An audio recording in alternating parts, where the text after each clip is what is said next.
कितने भी रोग से ग्रसित क्यों न हो,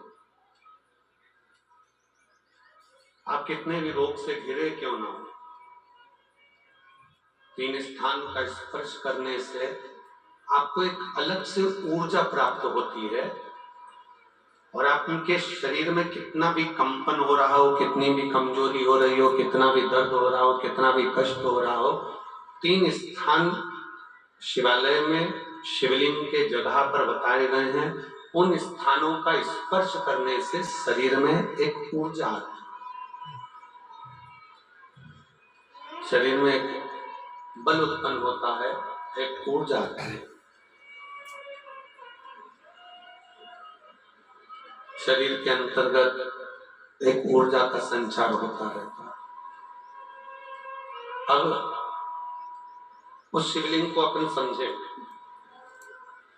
सभी लोग जरा स्मरण करेंगे। शिवलिंग के अंतर्गत तीन स्थान ऐसे बताए गए हैं जो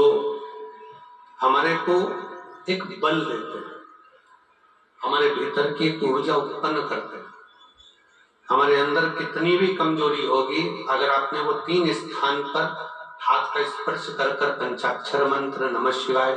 या षडाक्षर मंत्र ओम नमः शिवाय या श्री शिवाय नमस्तुभ्यम का स्मरण किया है, तो वो स्थान का स्पर्श करते ही आपके अंदर एक ऊर्जा, एक एनर्जी, जो ये जलाधारी बनी हुई है,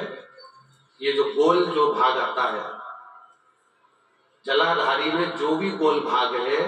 वो गोल भाग का हाथ से स्पर्श करना,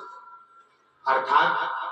जो माता जी का हस्त कमल है, पार्वती जी का, वो जो गोल जलाधारी है जिसपे शिवलिंग रखा हुआ है, वो गोल जला, ये जो चरण है जहां से पानी बहकर जाता है उस स्थान पर नहीं, जहां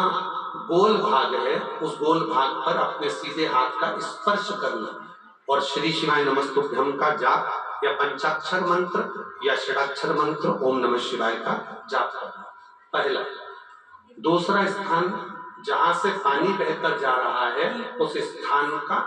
पानी जहां से बहकर नीचे गिरता है वो भाग पर अपने हाथ का स्पर्श, जहां से पानी बहकर नीचे गिरता है, जो जल आप चढ़ाते हो वो जल बहकर जो नीचे की ओर जाता है उसका स्पर्श, और पंचाक्षर या षडाक्षर या श्री शिवाय नमस्तुभ्यम मंत्र का जाप। फिर तीसरा स्थान बताया कि शिवलिंग में किसी भी स्थान पर अपनी हथेली का स्पर्श, केवल हथेली का स्पर्श, उसमें उंगलियों का स्पर्श नहीं, केवल हथेली का स्पर्श, और पंचाक्षर या षडाक्षर या श्री शिवाय नमस्तुभ्यम मंत्र का जाप। ये तीन स्थान ऐसे बताए हैं कि आपके शरीर में अगर बिल्कुल भी इतनी एनर्जी नहीं है कि आप 2 कदम चल सकते हैं, तो शंकर के मंदिर में, शिवालय में जाकर ये तीन स्थान का स्पर्श करिए। मंदिर से जब आप बाहर निकलेंगे तो खुद के बल पर निकलेंगे, कोई आपको उठाने के लिए जरूरत नहीं है, आप आगे निकल सकते हैं। तीन स्थान है जहां व्यक्ति के जीवन के दुख, तकलीफ, रोग, कष्ट अपने आप नष्ट होते चले जाते हैं। तो पहला जो स्थान है वो पार्वती जी का स्थान हस्तकमल, दूसरा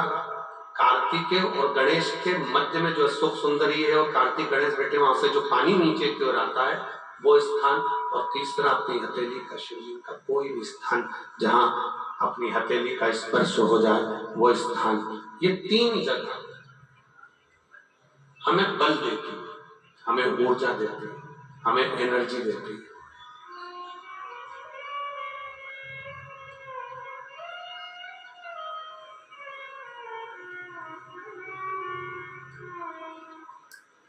और एक निवेदन और,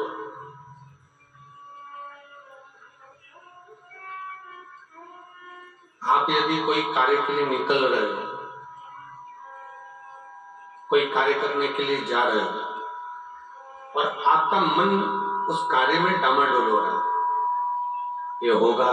कि नहीं होगा, सफलता मिलेगी कि नहीं मिलेगी, मैं कोर्ट में जा रहा हूँ या पैसे पर जा रहा हूँ या कोई जमीन का लफड़ा है या कोई प्रॉब्लम है, इसमें सफलता मिलेगी कि नहीं मिलेगी। जब आपके दो मन,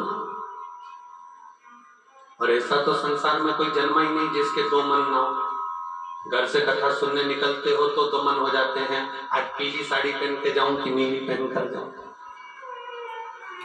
दो मन जब भी हो जाते हैं। भोजन करने बैठते हो तो भी दो मन हो जाते हैं, दाल खाऊं कि गोभी की सब्जी से पहला टुकड़ा खाऊं।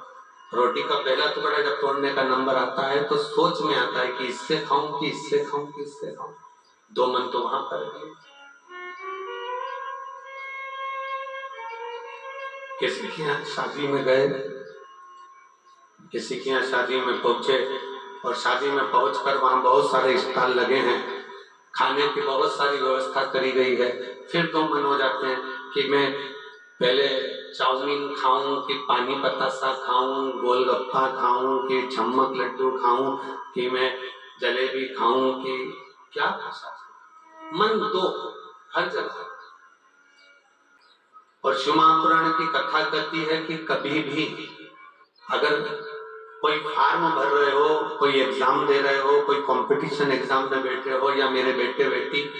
10th और 12th का यदि एग्जाम दे रहे हैं, तो अपना दो मन मत बनाओ,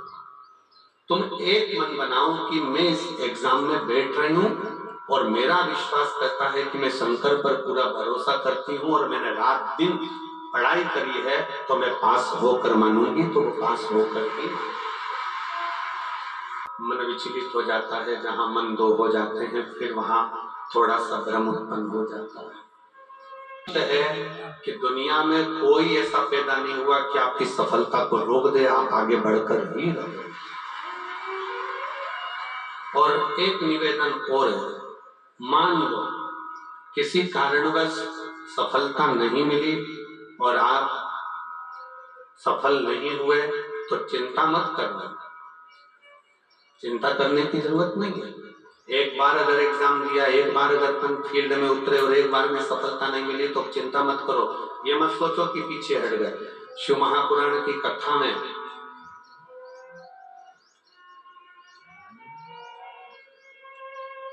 वन के अंदर भगवान शंकर अर्जुन को ज्ञान उपदेश दिए थे। जिस समय पर एक सुअर, जंगली सुअर भागता जा रहा था और उस समय पर जब बाण छोड़ा गया था तब भगवान शंकर ने अर्जुन को उपदेश दिया कि अर्जुन, एक बार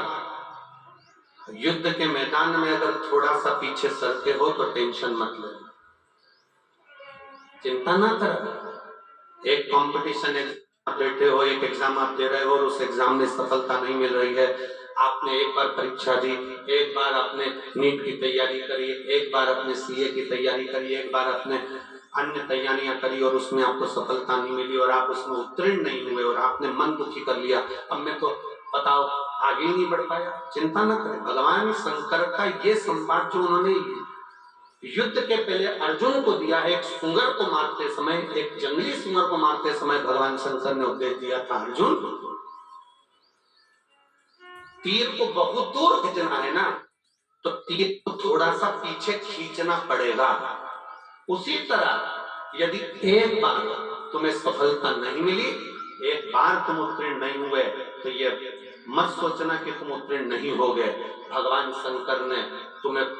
लंबी दूर फेंकना चाहते थे, इसलिए तुम्हें थोड़ा सा पीछे खींच लिया है और चमत्कार सब कुछ करा हो और मान लो उसके बाद भी आपके जीवन में अगर तकलीफ आकर खड़ी हो गई, मान लो कहीं ना कहीं दुख आकर खड़ा हो गया, मान लो आप उस एग्जाम में, उस कंपटीशन में आप आगे नहीं निकल पाए, समझ लेना कि मेरे तारा बाबा ने, मेरे तारकेश्वर महादेव ने, मेरे कुबेर भंडारी ने आपके लिए कुछ अच्छा सोच कर रखा है, इसलिए वो पीछे खींचा है। और पीछे खींचा है इसका मतलब ये मत समझना कि तुम्हें पीछे रख दिया है, उसने तो अभी तुम्हें धनुष पर चढ़ाया है और चढ़ाने के बाद मेरा शंकर जब छोड़ेगा तो फिर इतना आगे निकल जाओगे कि दुनिया तुमको देखती रह जाएगी कि तुम किस मन हो रहा हो, तुम्हें लग रहा हो कि मैं निकलूंगा कि नहीं निकलूंगा, तुम्हें लग रहा है कि ये एग्जाम में क्लियर कर पाऊंगा कि नहीं कर पाऊंगा। तो यही तीन स्थान